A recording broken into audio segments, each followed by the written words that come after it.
Hello, everybody. Welcome in. My name is Teacher Melissa. I am joined today by the amazing teacher Colleen. We are your teaching team for the next hour and a half for this session. And if you stay with us for the next session after this, extended response, then we will be with you for the next 2.5 hours. So thanks for being here. If you can see and hear me, I think you can because I'm seeing some chatter in the chat. Say hey, throw me an emoji. What is most on our minds, teacher Colleen and teacher Melissa, myself? We are preparing for the storm here on the East Coast, and we are going to get to finish our snow preparations after we spend some time with you all today so that we can get your GED scores to where you want them to be so you can accomplish that amazing milestone and move on with the other great things you have going on in your life. This is GED Live. This is a collaboration between GED Testing Service and Kaplan Test Prep. And today we are going to be talking about reading for key ideas and details. And I love this class, and that is because this is not just useful for the GED. This is something that you will be able to use in your personal life, at work. You will be able to continue on using the skills that you learn in here. They're just good life skills. And they're probably ones that you already have. That you probably already sort of have tucked away that you implement. We're just going to sort of pull it all together and apply it to the GED today. So today is not going to be anything new for you probably because you're all like, grown and have life experience under your belt. It's simply going to be a refinement of what the GED is asking for. All right, so good to see you. So make sure that you grab the PDF. I know teacher Colleen has put it in the chat a couple times. She just put it in the chat again. Thank you, teacher Colleen. Yeah, you're gonna need that PDF. So you'll need it for class today because a lot of our work in this session and the one that follows this is like chunks of paragraphs, right? And it's impossible to share everything on the screen that you might want to read, especially since we have 35 friends in here and everyone reads at a different level or might like want to go back and check out paragraph 1 again. And so you having that PDF downloaded or opened on a alternative device, nearby or however you want to do it. Like I'm kind of old school. I print a lot of stuff, but that just shows my age. However you want to do, you have it at hand. Also, the PDF is so good because you can access it after class. Sometimes in classes, like primarily math, we don't go through everything in class, and then you have the PDF afterwards in order to continue sort of on your studies or go back and review like right before you take the GED for reals. So as we get started, is anyone brand new to GED Live? Is this your very, very first class with us ever? Anybody? I'm teaching the class after this one too. Yes, you are Luis Miguel. Oh, Darshisha's been here many times. I think I recognize your name. Yes. Anna, you're new. Okay, well, welcome in. Awesome sauce. Okay, so that's fantastic. I love this for you because so we offer many different classes. You can probably see that when you go to your online resources. You can see that they all sort of are fine-tuned and like sort of drill down on something very specific.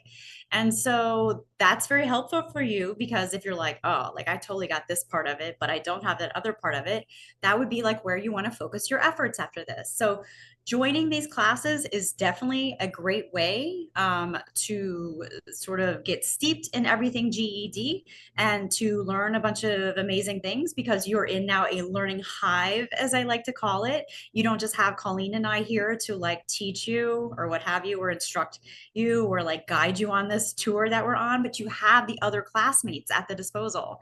But also if you're like, hey, time is, limited for me. I have a weird schedule. I got a bunch of kids, hand up over here, and I can only do it at this other time, then you have the online resources too. So everything is recorded for you there. You can go back and access it later on. It's just amazing. It's a wealth of resources. So yeah, so we're welcoming you all in. Fantastic. So one, grab that PDF that Colleen has put in the chat several times now. If you're just joining us, welcome. We will primarily be working out of the chat that you all are in right now, the webinar chat. But if you have a very specific question or something that you're like, it's probably not for the good of the order, like I just really don't know why it's B, and like I want to have like a more intense, robust discussion about it, you would put that in the Q&A. So there is also a Q&A button for you. If you just scroll around your sort of Zoom tools there, you'll find it. And that Q&A is not open to the rest of the class, just Colleen and I see it on the back end. And that's why you have two teachers here, basically, so that I can sort of do front end work and that Colleen is here just to make sure that everyone is getting everything that they need. You have no troubles. It just acts as a backup for you. All right. Well, without further ado, let's go ahead and dive in. By the end of this, okay, we're just going to sort of reinforce some things that you probably already know how to do.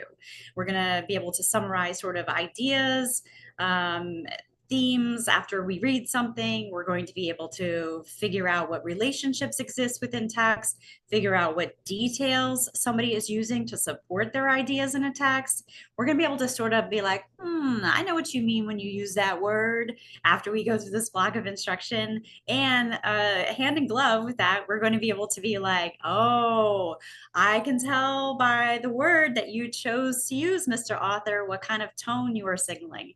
So it's almost like this this session is about being a little bit of like a secret investigator, if you will. We're sort of like piecing together the scene, if you will, to figure out like who done it and why did they do it. That's more important, probably.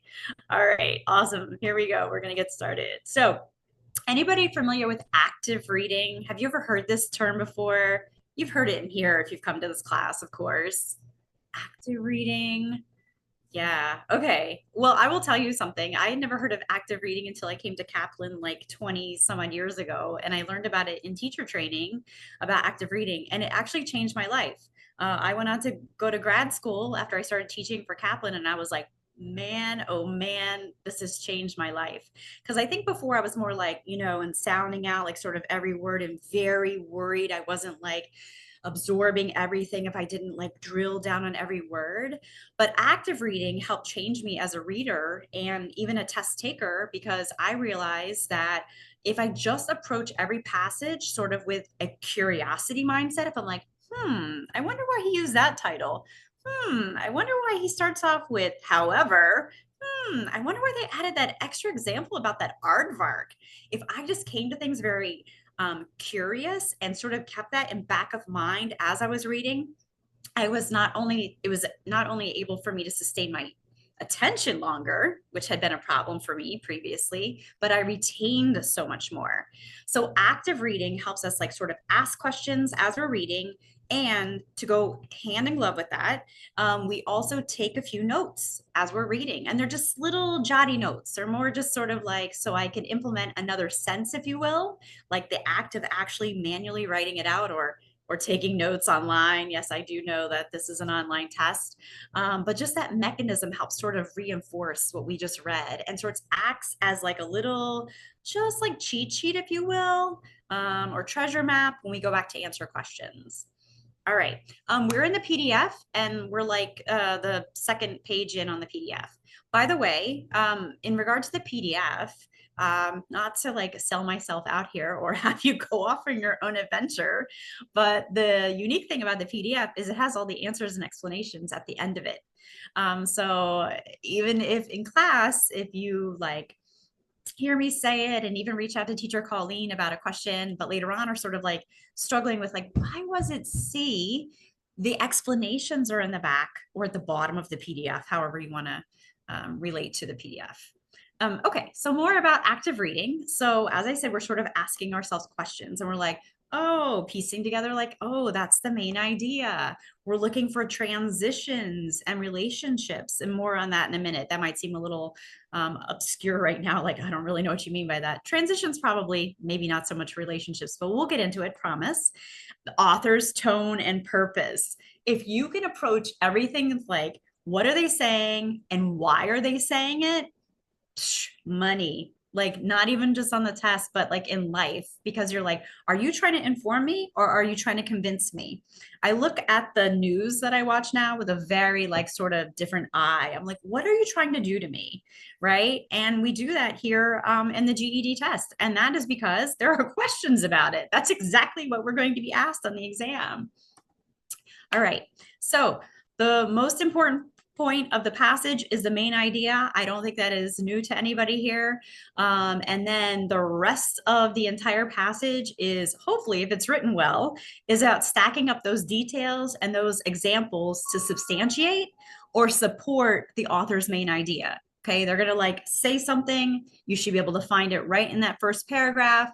And the rest of the entire explanation is just like sort of proving their point, or hopefully, right? That's what we can expect from a well-written sort of a passage, if you will. It will be that way on the GED, promise you.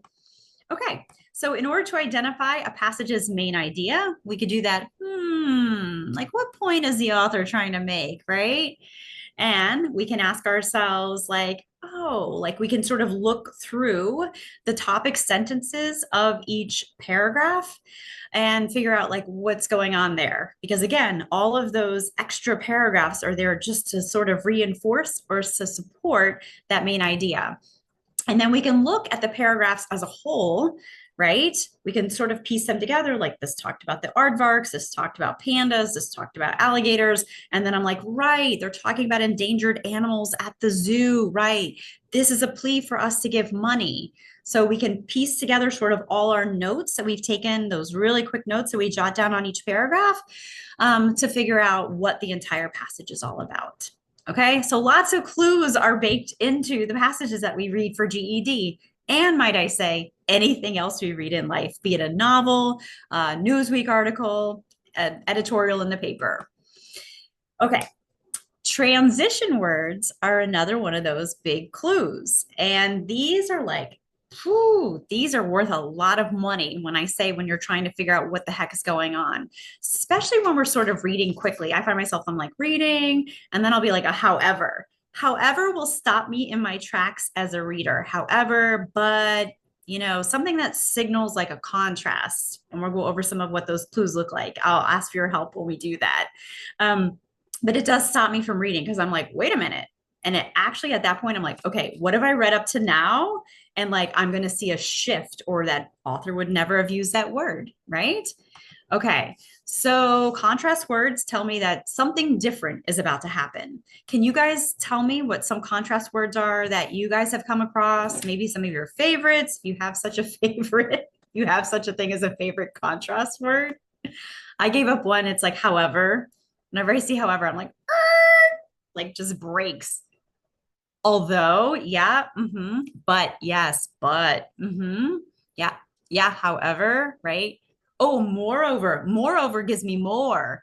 Yeah, that doesn't necessarily signal a contrast. It sort of like amplifies it, but I can tell where you're going with that. Absolutely.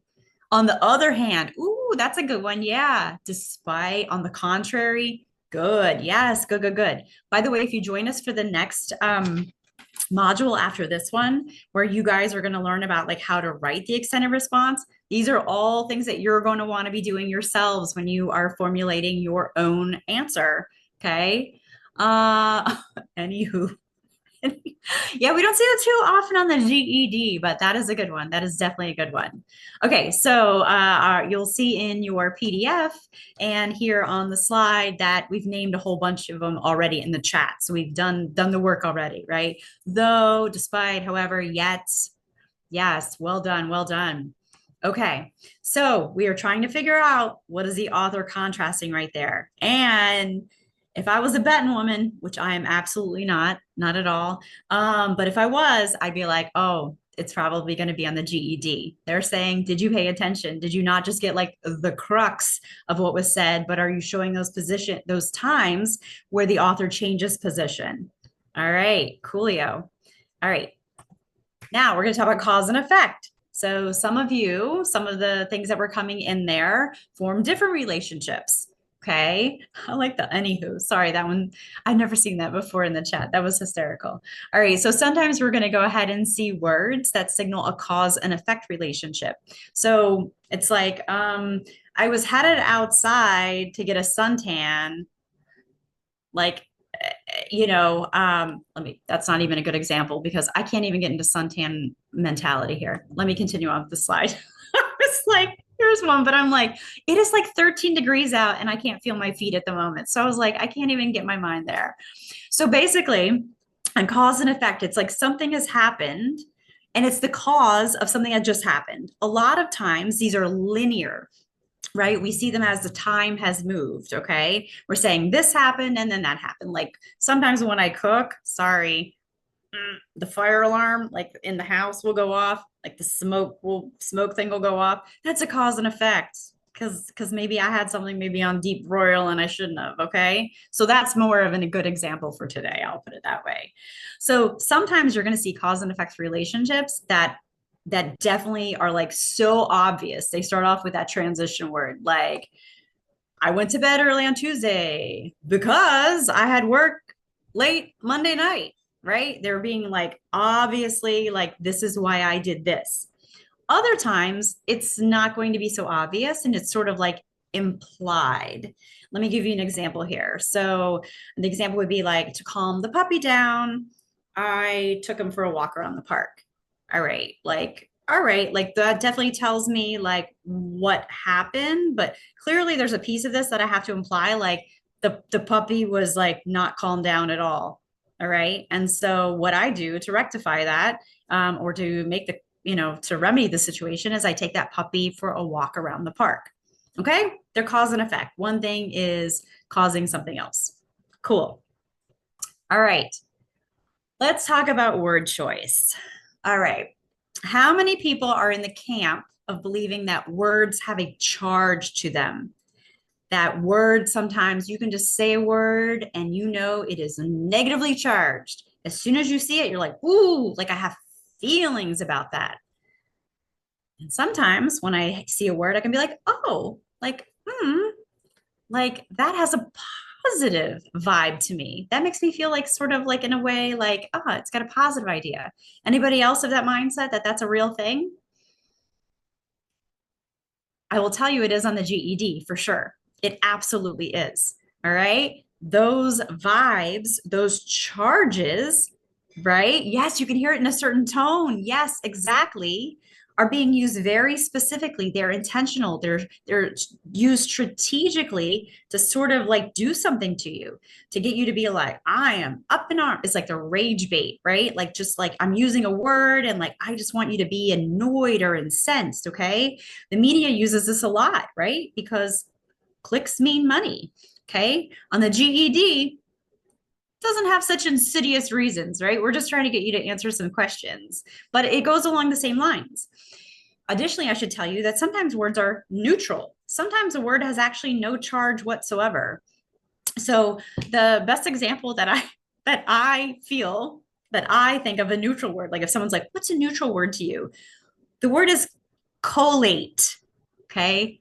Collate. And it's like on the copy machine, like there's a function about collating, and it simply means like, do I want, if I'm making 3 copies, one full set of my copy, like to go in the first tray, the second tray, and the third tray? Collate. Like it's neither negative nor positive. It only sort of has a meaning for me, sort of if I want something collated and it didn't do it. Okay. But generally, sometimes there are words that are just neutral in tone. All right. But there are extra clues for us when we take the GED and when we answer our questions. All right. So let's take a look at some of these words. Tell me in chat, just pick a word and tell me what you think of when you see that word. Like, I see decisive and I think this. Is that a good word? If someone's decisive? Okay. All right. I'll tell you, it's usually thrown around as somebody's indecisive. Like, you're so indecisive, you can't make a decision. So the flip of that, right? If I'm decisive, would be like, oh, okay, they can make up their mind. It might be a very nice word to say that it might be a very nice way of painting someone who is very like my way or the highway. Okay, but it has a vibe to it. Bossy. What y'all think about when you see bossy? Somebody call you bossy. You like, yay! I got called bossy at work today. Probably not. It's not the kindest word. Oh, there you go. Rolling. Yeah. Okay. So Adam, you changed it, right? You took the Y out of that and turned it into boss baby. Different vibe. Okay. It's good. You should be decisive, especially in the GED. That's where we want to land you all. We want you to be like, that is my answer. You can't tell me otherwise. Good. What about proactive? See that pro, leaning in, a professional, right? A proponent. Okay, so words have charge. Yeah, let's use that to our advantage. And by the way, sometimes even I run across words in testing where I'm like, I have no idea what that word is. I don't. But I can use things like I just feel a certain way because I might not be familiar with that word like top of mind, but in the back of my head, I've probably read it in enough context at this stage of my life where I'm like, oh, it's always used in a negative way. Or to break it apart like we did with proactive and be like pro, positive, good. All right. There you go. Yeah, I love what you guys are saying in chat. Okay. Other times, writers, folks, I guess they are folks, but they might use figurative language, which just means that they are using language to make something more vivid, but it didn't necessarily happen like they're writing it. And here's a prime example. The storm slashed at the windows and knocked at the door. Okay, that's really paints a very vivid image in my mind's eye about what the storm is doing. But the storm didn't actually slash at my windows. It wasn't like, oh, I'm the hurricane shh, shh, shh, on my windows. It's not like, open up. And I'm like, no one in here but us chickens. But it definitely creates like a vibe for me, right? I'm like, oh, that storm would not play in, right? Yeah, the storm was very strong, like relentless, ruthless. Like it felt like it was coming for me. Yeah. Okay, great, great. Yes, the storm was harsh. That's exactly right. Good. Excellent. Well done. Okay, which takes us to our very first opportunity to excel. Okay. In this module, you get a lot of opportunity to participate. And I love that about this session for us all. Before we dive into this, I want to remind everyone that before we eat, we set the table. And that applies when we're talking about the GED reading as well. Okay. So before I sit down to eat and start reading this passage, I look at the title. I look at anything that is at the very tip top because it's going to give me some context for what's about to come next. So as I'm looking at this, it says this is taken from Forklift Safety Guide. Okay, it's from the Forklift Safety Guide, which, sorry, but I'm like, oh God, like, oh, forklift safety, don't use too many forklifts. Okay, but maybe I'll learn a thing or two. So let's dive right in. But it also like puts my mind a certain way. Like you're going to be telling me about things I need to be safe, things I need to do in order to be safe using a forklift. Okay, so that's great. That's very, very helpful. In fact, sometimes from a title, we can get everything we need to know to answer a main idea question. Now, that is not to say don't continue reading because we want all the points, of course. Okay, we're going to go ahead and get started, and I'm going to talk to you about just how to sort of read and take a few notes.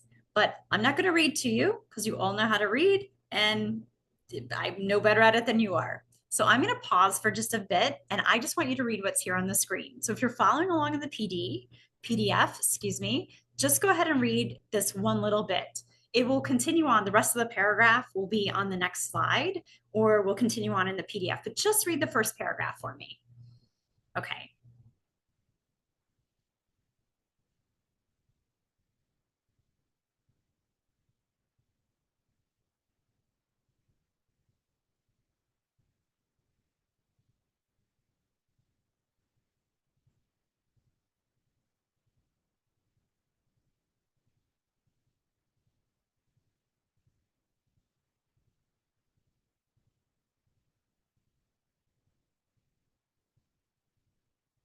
Everyone good with the first paragraph?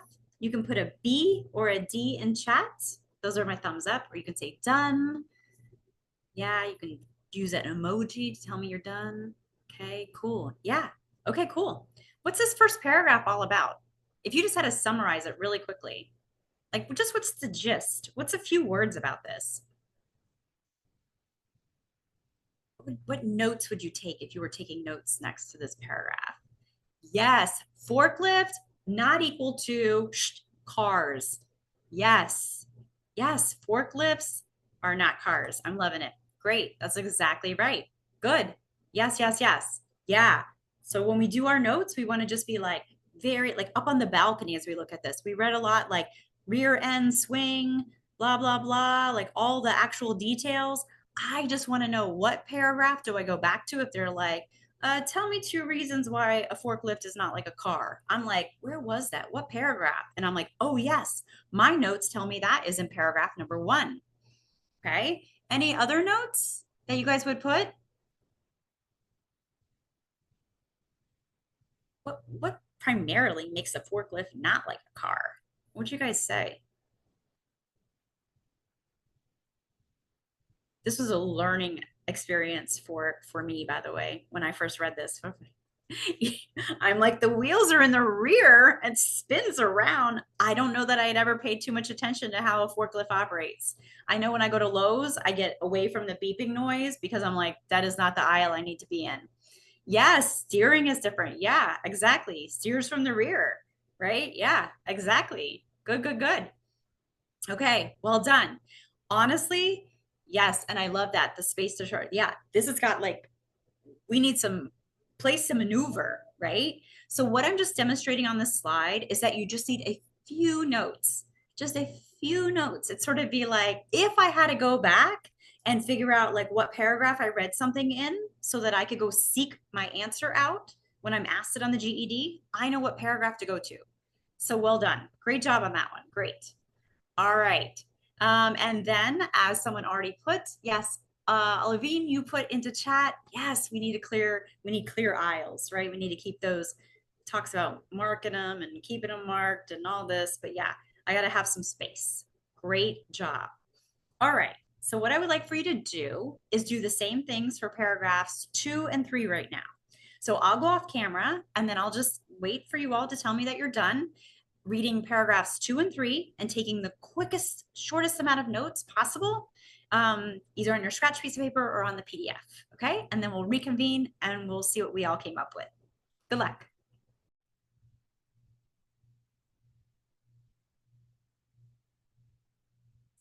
Lots of you finishing up. Awesome. Okay, so what's important about paragraph 2? Why did I include that if I was the author of this forklift safety guide?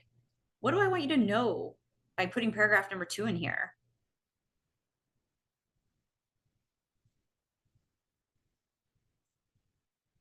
Okay, so paragraph 2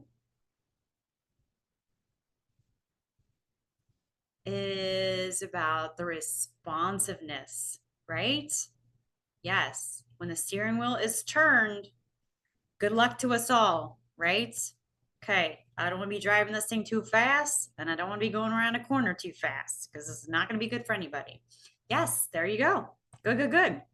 Those would be my, let me get my slide. There we go. That would be my notes on this one. That's exactly right.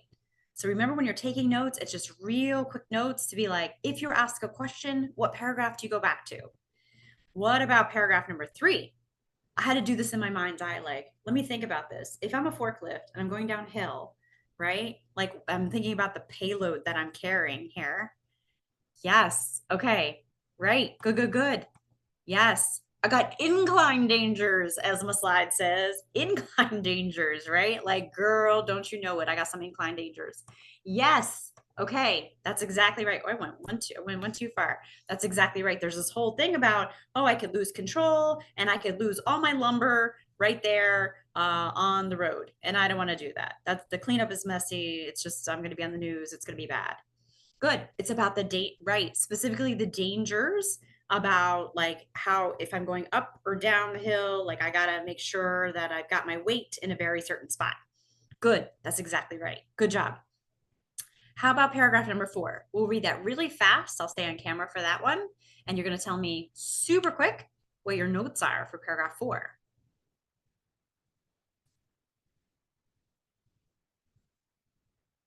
Yes.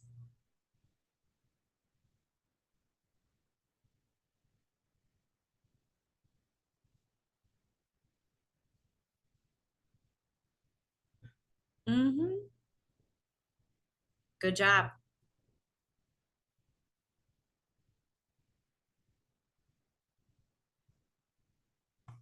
All right. So the load is going to impair the view, right? So I got to keep that in mind. Like, where's the load at? I might not be able to see over it. What about if I'm going in the reverse? Yes. Achtung, right? The German word for like beware, be careful, right? Yes, using that extra caution. Good. You don't have to convince me. You've already told me all these different perils associated with forklift driving and explain like what I have to do to mitigate them, right? You've given me multiple examples. Thank you for the forklift safety guide, right? Thank you for sharing this information with me. Good. Okay. We're going to switch gears just for a sec, but we will come back to the forklift and answer some questions about it. So we're going to talk about the tone of an author. Okay, tone is not something that is directly stated. I don't come out and say, in this next bit, I'm going to be very academic and professional. Okay, but I can tell, right? I know this. I know this when I'm writing it. I know it when I'm reading it. Okay, I just know it's because of the word choice I use, sometimes even my punctuation, how I am choosing to express myself. Okay, how even I start it off. Okay, if I'm like, Dear teacher Colleen. She's like, what? Instead, I'm like, hey, Colleen, right? I'm texting her. Different vibes, right? Different, like, what? Like, all right. So let's take a gander at this one. What's the vibe when I read this? What you feel if you're reading this?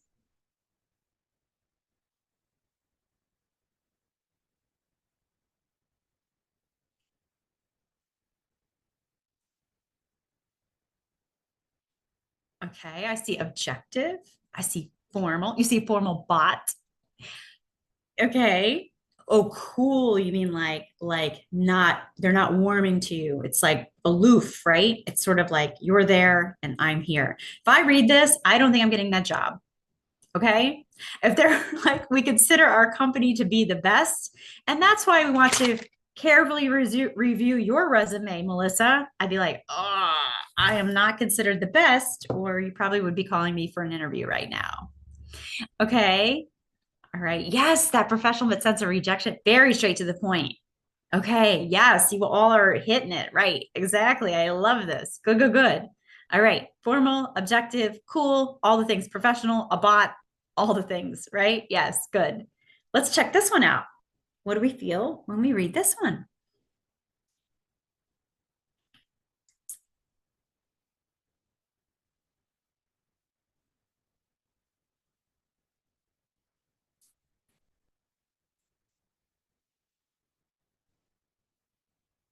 Yes. Very emotional, right? Yeah, it might be the review of a theater performance, but I can feel this one in my chest when I read it. Right? Just reminding me of my father, of the brevity of life, how easy it is to waste our lives. Right? I'm just like, it touched me, man. It was better than cats. All right, good. Yes. Emotional and awed. Like this man is like in awe of like this man's performance, like how he was able to convey that. That was like powerful. Good. Yes, good. Very different things, right? Very different things. One makes me not go want to work for a company. One makes me want to go see Death of a Salesman. Okay. Especially with Dennehy in it. Okay. All right. Good. Good job on that one. Okay. Now, on the GED RLA test, you are going to have at least one of your passages that's going to be informational and or nonfiction. And they could be nonfiction and informational. It could be one and the same. Okay. A little bit drier. Okay. We just had a very informational text. It was in the form of the forklift steering guide. Okay. So these will, look like they just came out of a document that you might encounter, like at the workplace, like the forklift steering guide, okay? Or a memo or a letter, formal, okay? Sometimes we do take them right out of a nonfiction passage, like of a memoir, if you will, all right? But the bottom line is, ooh, let me see, I'm clicking only on the pictures, there we go, is that these are sometimes very easy to identify like what's going on. Okay. There's not a lot of like implied hidden meaning on the forklift steering guide. I'm not like, what do they mean about I might not wind up in the same place that I started? What does that mean? Right? They're just telling me like, boom, this is it. So for that reason, like you should sort of be like, yay, it's a nonfiction informational passage. I'm so excited.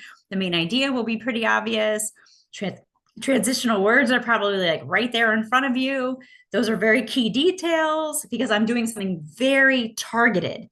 Okay. I'm just trying to convey this information. I'm not trying to explain how it made me feel or what the pizza tasted like or how wool socks make my feet feel. Like it's just obvious. And the author's tone is pretty easy to come across too, because there's not a lot of options for an author's tone when you're dealing with a nonfiction or informational passage.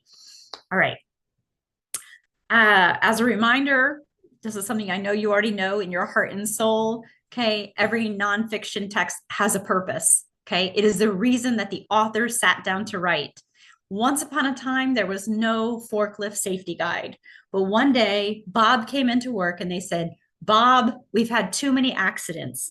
We're going to need for you to sit down and write a safety guide. And he did. Okay. So when we have these authors of nonfiction or informational texts, they are doing a couple things. They are telling us something that has happened, usually very much in order. This happened and that, lots of cause and effect clues when we see this.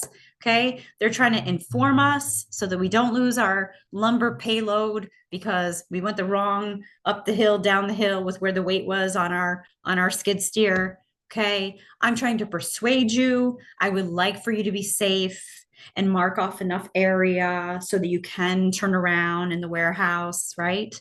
All right. Okay. Okay. And maybe even entertain you. Okay. Maybe, perhaps, alas, we can only hope. Okay. But the bottom line is all of these things are very much interrelated: purpose, tone, and main idea.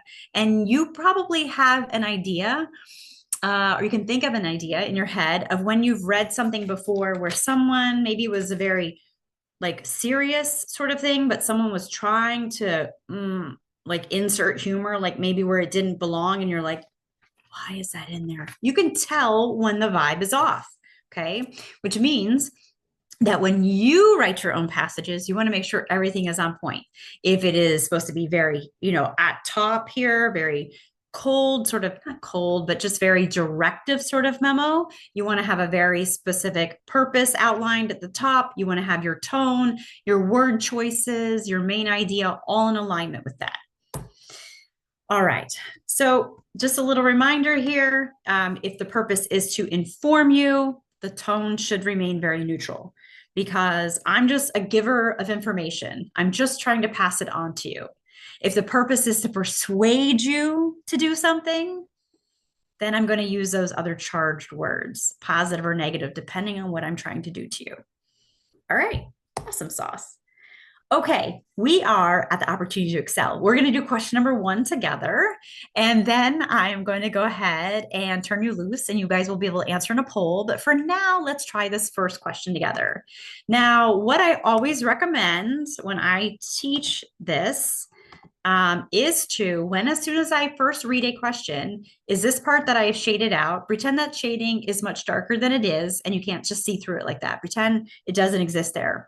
When I read the question, I should just stop at the question. I really should not continue on and start reading all the answer choices. And I will tell you why. Because my mind does not technically differentiate between legit passage that I just read about the forklift safety guide and all of these little answer choices.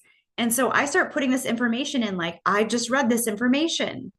It is much better for me as I progress through all the questions I'm going to be asked, if my mind stays just very focused on only the forklift hiring guide, as such, I don't want a lot of extraneous wrong answer choices floating around in my cerebral soup. Okay. Because then I'm like, was that a bad answer choice from question one? Or did I read that in the forklift safety guide? I'm not sure anymore. So I like to, when it's a paper test, put my hand over the answers. And on this, just look at the top part. I only focus on the question. Which of the following best describes the author's purpose?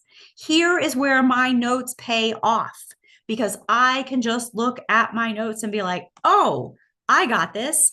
And I make a prediction in my mind. I get an idea of what I am looking at in my mind before I ever go looking for it in the answer choices. And at that point, it just becomes an opportunity to match things up. Okay. So let's look at the notes we took together. We came up with together, right? Forklift is not a car, steers from the rear. I need a bunch of clear aisles, like aisles. I need a bunch of space when I'm driving one of these things. It's not a responsive, so don't go fast. There's incline issues, right? You got to pay attention. And load impairs view. Be careful before you start driving this thing. Can you see over the lumber? Is it behind you? Is it going to mess you up when you're looking behind you? All right. So the author is telling us, be careful, beware. A whole forklift has all kinds of issues. And here's how we go about making sure they don't become issues for us. And I have to call that Allstate man. Okay. So get an idea in your head of what you're looking for. You can take it from all that stuff I just said. And then let's go look for the right answer. Miguel, you bring up a brilliant point. The title of the passage was what? Do you guys remember? What's the title of the passage? Safety. They told us what it was excerpted from, right? Yeah, from the forklift safety guide. Why do I keep saying hiring? Like I'm hiring a forklift. I don't have any idea. Yeah, safety and forklift driving. Good. Yeah, exactly. Okay, so let's go ahead and take a look at the answer choices. And all I'm doing is I am matching up the prediction in my head with the correct answer. Okay, I'm trying to go down it. I'm like, is it A? If it's not A, gone. Okay, if it's not B, gone. Go ahead, write in chat. And when you find the match to your prediction, just put it in chat for this time. I know many people are like, don't put answers in chat. For this first one, we absolutely can. Good, good, good. Yes, yes. Good, good, good. It is. Yes, good. You guys are on it. Yes, that's exactly right. It is C. Okay. Let me tell you where you're going to see wrong answer choices when you come up upon a what's the author's purpose or what's the main idea. Wrong answers on GED RLA, okay, and in like the GED and the SAT, like lots of standardized tests, wrong answer choices will just draw from a little example, like a piece of the pie. But remember, when we're talking about the author's purpose, it has to cover the whole enchilada. Okay, we have to see the author's purpose in like every single paragraph. It all adds up. It's rowing all in the right direction. One main purpose, one theme, right? Good. C is the correct answer. Well done. Well done. Well done. Okay, we're going to continue on with your amazing success. We're going to put up a poll. Teacher Colleen will grab that. She's amazing. She does all the levers behind the scenes, which helps me out so much. We'll throw up a poll. You're going to read question number 2. You're going to formulate an idea in your mind. Okay. Now this one's a little bit more granular, a little less like balcony looking down, if you will. So you might have to go back to the passage for this one to find the right answer. All well and good. And when you find it, vote in the poll and I'll come back on camera and we'll chat about it.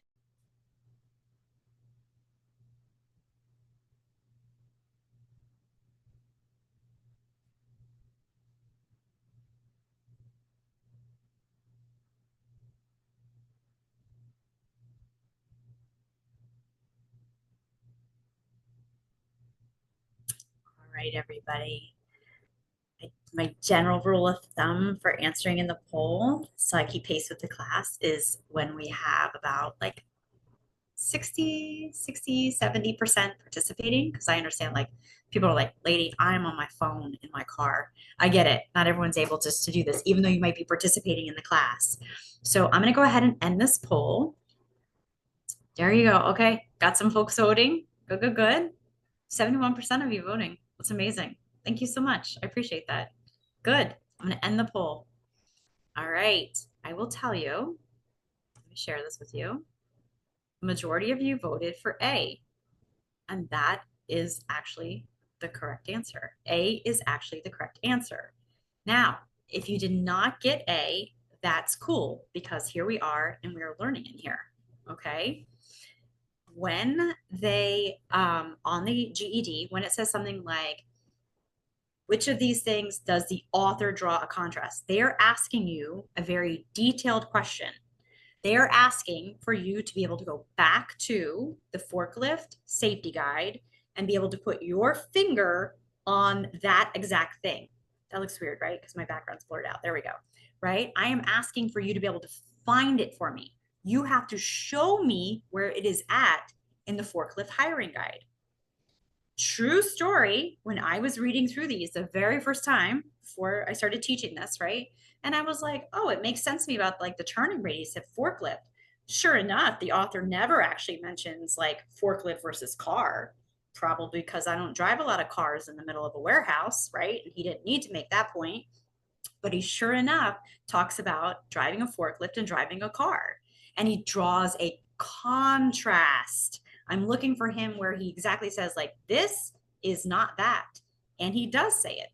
He does say it for us. Okay. As we actually put it in our notes when we took our little notes there. Okay. If the author does not specifically state it, it is not going to be your correct answer on a question that is granular, that is detail oriented like this. Okay. So here we are pivoting from something that's main idea where I have to take into account the entire passage. And on a question like this, where I'm like going very like, I'm landing the drone on a very specific spot on the map, right? And I'm like right there, I can point to it. Okay. I can tell you what paragraph and what line. So if that doesn't make sense, reach out to us. Okay. But this is the difference between high level main idea questions and detail questions. So let's continue on. More opportunities to excel. Okay. This question is, which of the following best describes the organization of the passage? How they set it up.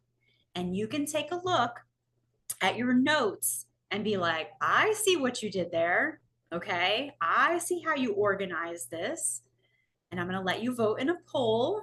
Okay. And then when the majority of you have voted, we'll come back and we'll chat about it. So take a look at the organization, how it is set up. Right. We seem to be right at like 50% of us voting. Oh, there it goes. There we go. We're moving up a notch. All right. I'm going to end the poll just so I can share it, so I can show you where we all landed as a class. The majority of you got it correct. That is right. Okay. So I'm going to go ahead and end the poll. Good. No, do not listen. Do not be sorry. And also, I have to make a couple points. One, what's happening in class here where we're learning and then applying it is not our pace on test day. Okay. Never conflate the two. Never think like how fast you're moving in class has anything to do with how you'll be on GED day, because there's other things that play on when we're testing for real, right? Got that like we're moving, we're game face, we got the Rocky theme playing in the back of our head. We're like, yeah, game face. So don't worry about your speed in here. Okay. Secondly, I love what teacher Colleen put in the notes before about like, this is your place to make mistakes. There is some psychology that says like, you know, if everything's good and dandy and you get everything correct, you just feel sort of like some sort of way about yourself, like, oh my God, like I got everything right, like oh my God. But if you make a little mistake, it does that like, ooh, like it kind of hurts a little bit. But guess what? You generally learn a really good lesson that day and you don't do it again. So in here, this is where we need you to make the little like, ugh. This is your sandbox. This is your learning opportunity. This is where we get it all out, right? You're not graded on this. This doesn't like pop you out and give you a GED certificate at the end. This is just your learning arena so that you can go on and be awesome when you take the GED for reals. All right, let me end this poll. Let me grab my mouse. There we go. All right, can you guys see this? This is how we voted. And indeed, this is the correct answer. A is absolutely the correct answer. All right, so in here, if you look at our notes that we took, right, the author is explaining, here's a danger, here's how you avoid it. Here's a danger, here's how you avoid it. Here's a danger. For some of you that picked other answers and thought they were correct, right? Go back and just take a look at, if you read the entire thing, does it start off like yes and then like fall off the cliff? Because a lot of times that's what wrong answer choices do when they're asking this type of question. The beginning starts off like amazing, and then all of a sudden it just like, well, the back part wasn't right, but the front part was okay, so I'm going to pick it. It can't be that way. Like, I'll give you an example. So like in B, the author states that forklift driving is dangerous. I mean, like he does, and then gives example of forklift accidents. I don't see a lot of granular detail about forklift accidents. He's not like, this one time at band camp, I was driving my forklift and I had a big accident. Like, I don't have like a lot of details on forklift accidents. It's more like, this could be a problem. Make sure you do this, drive uphill, blah, blah, blah. So that is the organization. That is how it is set up. It's sort of like if I'm going to go set, if I'm going to do like a quick little outline before I write, and I'll be like, I want to say about steering, and then I want to tell them how not to steer, or like be careful about steering. So it's just like how I'm setting it up. Okay. Awesome. Well done, everybody. Well done. You guys are doing great in here. Great. And again, if you have any questions or concerns, high level views, I'm having trouble with this. I don't understand Miss Melissa. Why she keeps talking about Rocky. I don't know. Just reach out to Colleen. She'll explain to you that I'm a proud Philadelphian. Okay. All right. There we go. Awesome. So now we're going to switch gears. Speaking of forklifts, haha. All right. And we're going to now talking about literary texts. All right, literary texts are a titch different because literary texts come from literature and they are going to have characters in them, okay? And sometimes they have like a whole plot, maybe even a plot twist, okay? They're gonna have like a series of like this happened and then this other thing happened, and but, however, despite, I mean, it's gonna have words in there. All right. You're going to have a narrator. It is somebody who is telling the story. Somebody, someone, something, I should say, telling a story. Okay. Not all narrators are human. All right. The narrator might be one of the characters who's telling it from their viewpoint, or they might be omniscient. Omni, all. Omniscient, all seeing, above the fray, right? I'm looking down. Yes, I'm like the narrator voice, right? Coming across like, Melissa thought she was going to have a good day, but Melissa was wrong. Okay, might be peering down on what is happening. All right. So on literary text, you're going to have a subject and a theme. Okay. The subject is like, I'm talking about jelly beans, yo. And the theme is like, I want you to know that you should avoid the black ones. Okay. And here's 3 examples of why that didn't go well for me that day. All right. Yes, I'm an Eagles fan. Not this season, though. All right, moving on.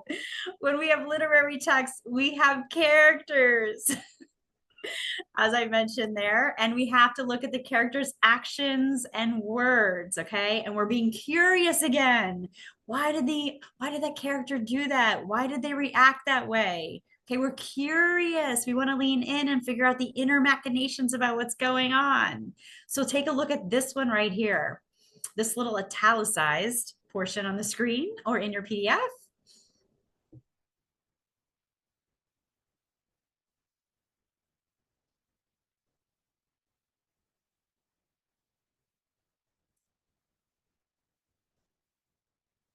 Is Axel Olsen a good dude? Or do these characters think he's a good dude? Yes, they do. And Katrina is elated. Uncle Paul is visibly pleased. They compare him to a lion that they will kowtow to. They'll be like, be reverent to. You know what I'm saying? Yeah, they're super excited. I'm not gonna lie. When I first started reading this, I was like, who is this creep? Right? I was like, ew. Like automatically, I was like, ew. But then I was like, oh, wait, no, the characters like him. Okay, I'm coming around to Axel. Okay, because the story told me so. They explained how I should be feeling as a reader. Yes, important. Oh, I love this, or at least thinks he is, right? It might be a plot twist, right? Axel turns to be some shyster who like shows up with some watercolors and like, yeah, we don't know when they go out shopping, like suddenly someone else is using their credit card. We don't know. Oh, we're so jaded. All right, moving on. Okay, so like we already said, we think that Olson is somebody of some magnitude, somebody who's important. Okay. The plot is what is happening in the story, and understanding the order is very important in the plot. So take a look at this piece here that's in italics.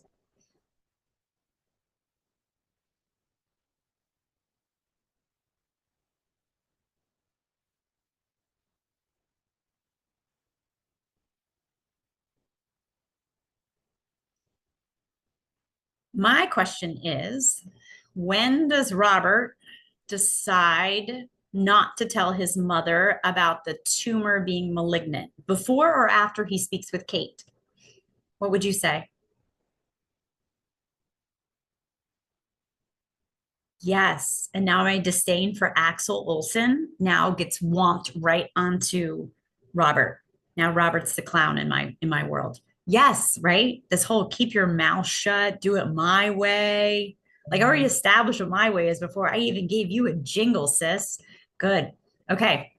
Very important because sometimes you'll be asked questions about this on the tests. Excellent. Good, good, good. Okay. So rude. Yes, so rude. Okay, now we move on to an excerpt from Black Beauty. Anybody familiar with Black Beauty? Anybody have to read it for like school? I did not. I did not. I've never actually read Black Beauty. No. I think it's had its day. I don't know that we read things like Black Beauty anymore. Oh, yes. Brianna, yes. Okay.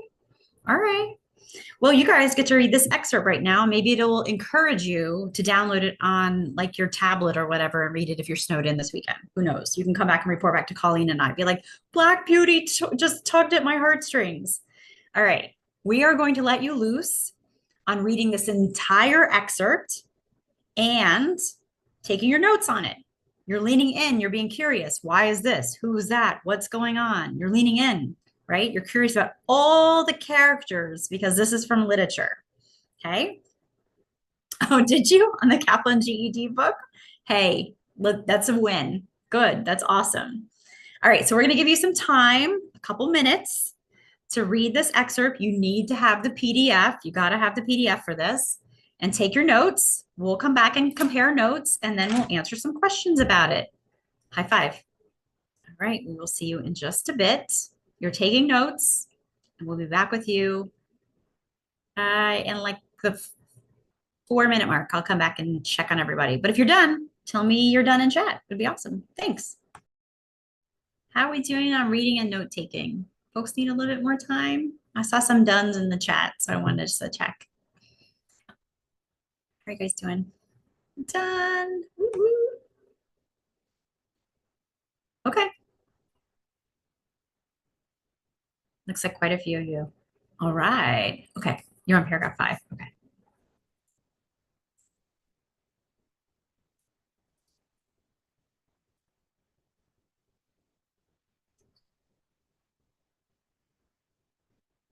So let's kick off with who is the narrator?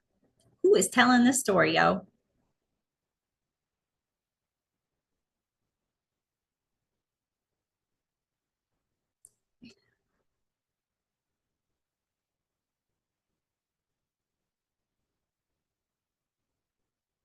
Okay. Oh, yeah.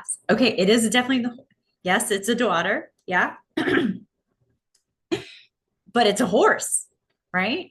I'm not going to lie. First time I read this, I mean, I guess in the back of my head, I knew Black Beauty was about the horse. But as I read this, I was like, good, yeah. And my mother whinnied. And I was like, I had to look in. I leaned in. I was like, maybe I have the word wrong. Am I pronouncing it wrong in my head? I was like, oh, okay. It's a horse. All right. So let's talk about notes we might take.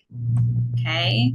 So the beginning is all about this first place that I can remember. If I'm the daughter of the horse, right? I'm describing it. So I have some early memories, right? And they're positive. Usually what I do is I even like little draw like little emojis for myself. Like even before they were emojis like on the interwebs, I'd be like happy face or like a plus sign, like early memories, like yay. Okay, perfect. All right. And then we get to paragraph 2 where we're like, I'm sorry, is this a horse? Question mark. And I'm like, sure enough. Okay. Yeah, absolutely. Turns out it's a horse. And my horse mama is talking to me, right? My mom's telling me about how I need to act. And that's because I come from a certain horse family. All right. I come from good horses, good lineage here. I got a grandfather that won a cup, and I have a grandmother who's sweet as pie, right? And as your mama, right? I don't kick or I don't bite. So there's a certain level of you have to act right. So it's a whole bunch of speech, right? And the mama horse, right, knows that I'm a good horse inside my heart, okay? And I can be this good horse, okay? So she is encouraging me. She's a good mama, okay? And she says, I would love for you to grow up gentle. You are going to do your work well. You're going to lift your feet when you trot. Like all very good things to think about as we go about our day. Please grow up gentle because it could go either way. Don't go that way. Go this way. Okay. And then we are on to paragraph number 4, where we say, I have never forgotten my mother's advice. Right. Right. And even like other people definitely even thought that she was a saint because they even nicknamed her pet. And we don't name things pet that we don't care for. Right. And then now we move on to our master and we take a couple of notes about that. And we like the master. Okay, good, kind man, gives us some good food, kind to us, right? Speaks to us like we are his children. We like him, he likes us. In fact, we think we are his favorite. Just saying.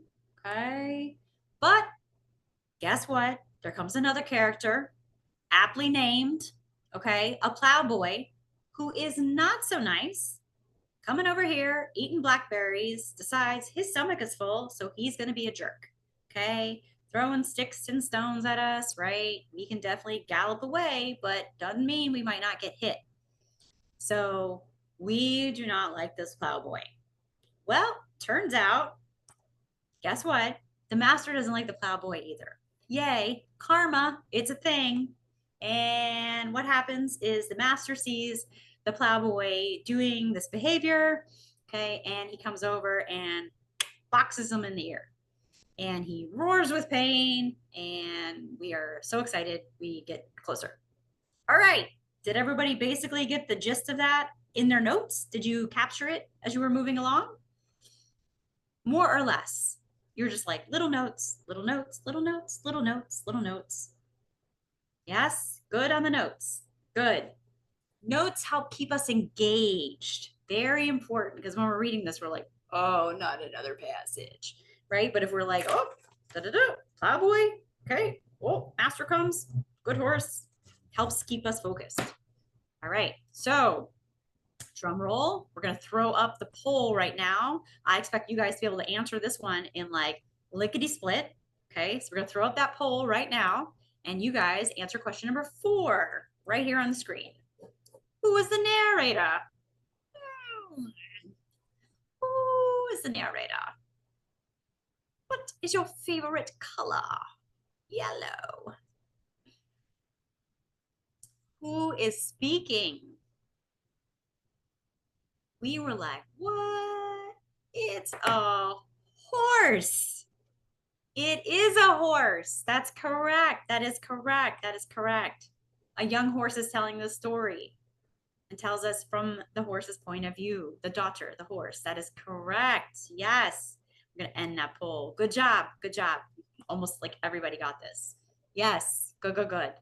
And for those who are like, for the one person who was like a servant, you might be thinking about it too hard and being like, oh, like a servant horse. The horse serves. These are usually very like obvi. It doesn't get any deeper than that, where we're like, you know, a half share of an animal on a farm. It's just a young horse. Good. Excellent. All right. Let's move on. Let's look at, I might have just jacked up the poll there. I don't think I did, Colleen, but if I did, I apologize. What is the setting of the story?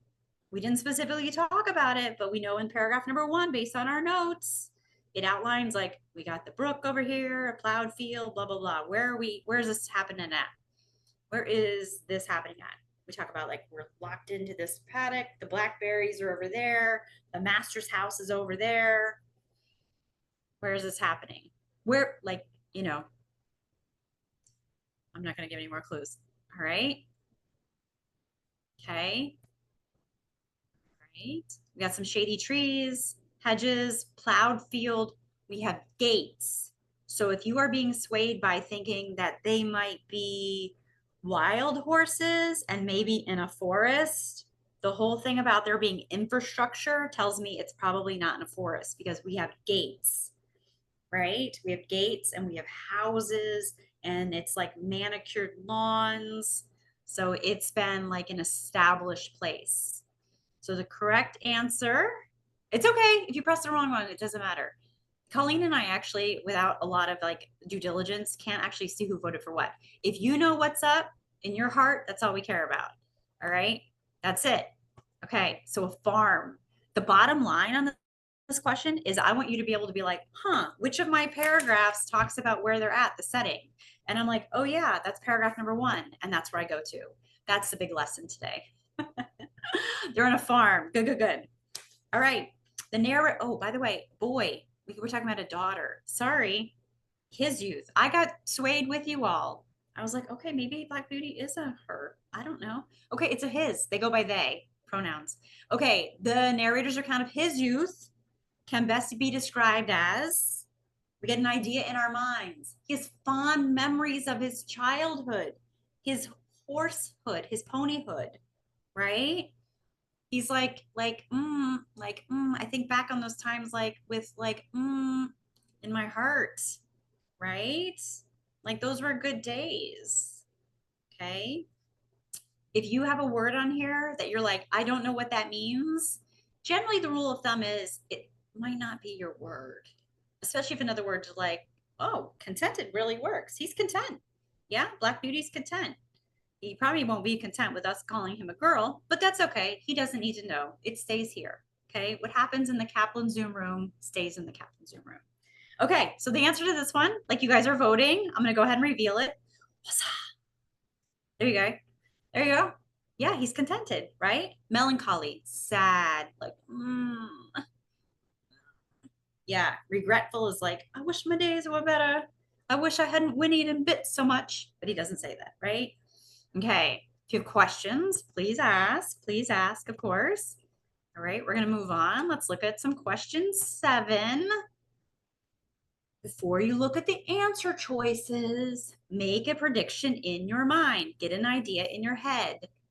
The narrator would most likely describe the master as, and both words in the answer choices have to be correct. Go ahead and vote in the poll. 100% so far. Good. This is the master, the one that comes and boxes the ear of the plowboy. The one that says, that calls Duchess, the mom, pet, and who loves them like his own children, and they love him. Okay. The narrator talks about the master, not the plowboy, but the guy who owns the farm. Okay. Right. Good, good, good. We're going to end the poll here. We have 71% participating. It's like, you guys are like, this is awesome. My heart is full. All right. Here we go. We're going to end the poll. 75% voting. This is how you voted. The correct answer on this one is, boom, affection and protective. If you're like, how'd you get to that? See my box part here where we talk about, he spoke to us like his own children. We were so fond of him. My mother loved him very much, right? And he takes care of us. He came in and like boxed that kid's ear for throwing sticks and stones at us. He's like, not on my watch, plowboy. All right. questions, let us know. You're doing so well. Well done, well done. Let's look at question number 8. Before we do anything, we pause. The mother's speech in paragraph 3 tells me where to go. Detail question, and it's, well, not a detail question actually. It is a detailed question, but it says most likely serves to, okay? It is a function question. If you were the author writing Black Beauty, you would be a billionaire, but besides that, why would you have included the mother's speech? Why include that? What is it doing for you as the author trying to get a point across? Why bring in the mother's speech? Why even hear from mom? Okay, it's doing something. It has a purpose. Okay, all right. Great job in the poll so far. Great job in the poll. Okay, remember, if you want to pick an answer, the whole thing has to be correct. And it has to be stated there in paragraph 3. If you can't right now, go put your finger on where it says that the mom wants you, Black Beauty, to grow up and win races like your grandfather. You can't pick that as an answer. You would be inferring that. That's not what she says, right? She just says, like, you come from great lineage. Your grandfather won a race, won a cup. Okay. That speech is serving to, this is my prediction, make sure that Black Beauty grows up to be like a kind and courteous horse, right? That it's a horse that doesn't whinny or bite. Because at that point, Black Beauty is very young and can go either way. And so the mother horse is saying, like, grow up this way. I don't whinny or bite, or whatever it is, kick, bite, whatever it is. Okay, let me reveal the poll. Okay. The correct answer here is to say you were acting out and you don't need to be that horse. That is not who I think you are in your heart. Okay. If you look at the order of how this happens, what comes right before mom launches into her speech, that will help you. Okay. Any questions about that? Please let us know. Good. Great. We're going to keep going. You guys are doing very well. Let's look at question number. Oh, sorry. Goodness gracious. I was like so excited. Oh, I completely got out of this. Ooh, how about that? There you go. We have moved on to an entire different passage. Let me go ahead and look at the time. Okay, yeah, we have time. We have time. Okay, so this is our new passage. Sorry, I thought we had one more Black Beauty question for some reason. I had one in my head. Let's put it that way. All right, we are going to take a moment to map out this next passage. I am going to time us more like what GED timing is like, based on how much time you have for each section. If you can't get to it, it's going to be fine. Remember, timing in class, because we are learning, sometimes it's slower, it's more methodical. So I understand that. I'll take that into account. But for now, oh, apologies. It was A. I'm so sorry. It was A. Yes, thank you. You are going to read a Redney's thread and you are going to map it and we'll see how far we get. Okay? All right. So I'm going to give you a few minutes. When you're done reading and mapping, please let me know and teacher Colleen know in the chat. All right. So for right now, read this and just take some notes and we'll come back together.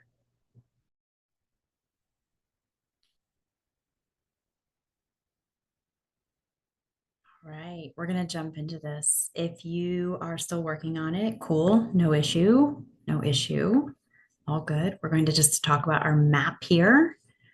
All right, so first paragraph, what's going on here? What do we hear? What did you guys put in your notes? Share your notes in the chat for paragraph 1. Definitely in Oklahoma. Yeah. Okay. Yeah, that's the place for stable. Good. Moving, right? Always moving, always moving. Good. Love it. Good. Great. I will agree with that 100%. Okay.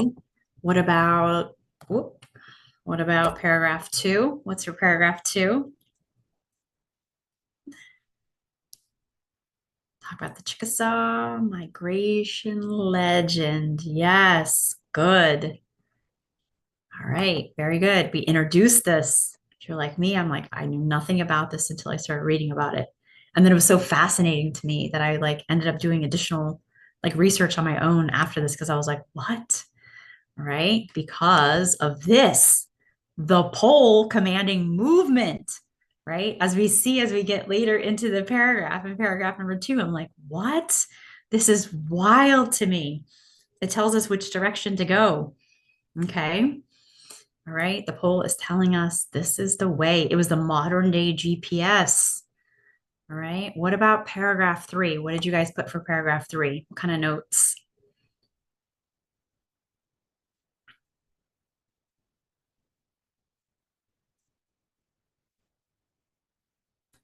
Paragraph number 3. And I'm still moving, looking for a home, still moving, right? And there's this sort of like acceptance, like, this is who I am. This is the people that I come from, right? This is like natural for us. Like I'm in alignment, being sort of like always on the move, right? Being very transit, whatever the word is here, right? Being very nomadic. It's like in my blood. Yeah, good. Well done. You guys did great. And like you just said, Dion, still looking for a home. Yeah, haven't landed anywhere. Good. Very good job. Yes, it goes in the like a shadow. That's some imagery right there, right? Good. Yeah. The tribe was always moving and now the author still always moving. Good job. All right, let's answer some questions here. We will pull up the poll. We have just a few minutes left. We're going to see what we can get done in the next few minutes. So this question is, which of the following best summarizes the main idea? Remember, big picture here. All of the paragraphs have to be able to support the main idea. They are going towards one single idea. Okay. So get an idea in your head of what you're looking for before you go looking for it in the answer choices. Right. And a lot of these have to do with how the author feels. Okay. All right. Good. 30% of you have voted so far.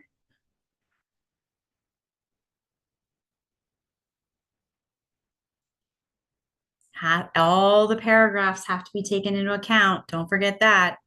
We have that this is the Chickasaw tradition, and the author is in alignment with that, right? Realizes like this is who she is. This is her nature based on her people that she comes from. All right, so 58% of you have voted. Okay. What's the general sentiment? Answer me this. What's the general sentiment for that author? Do you think they're like okay with this? Do you think they are perfectly fine with their heritage, or are they like railing against it? Are they like upset that this is like who they come from and they can't have like, they're not content with it? Okay. Yeah, definitely. Right. At worst, the author's like resigned to it. But more than that, there's almost like a little bit of like, well, at best, there would be a pride in it, right? Maybe the author falls somewhere in between those two extremes. But yeah, I will tell you this, the author is not railing against it. And so that should be able to allow you to get rid of some answer choices that you're like, oh, that's the wrong word. Like in B, where it says the author feels trapped. I'm like, the author doesn't feel trapped. As soon as I read that, I'm like, wrong charged word, not B, right? Okay. All right. So we'll end the poll. I'm going to show you the right answer. The right answer here is like, this is like, this is how I do, right? This is how I do. Okay. Any questions or concerns about that? You can put them into chat.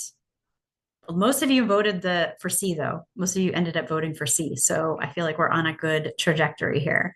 We will see. Actually, we probably, yeah, let's see.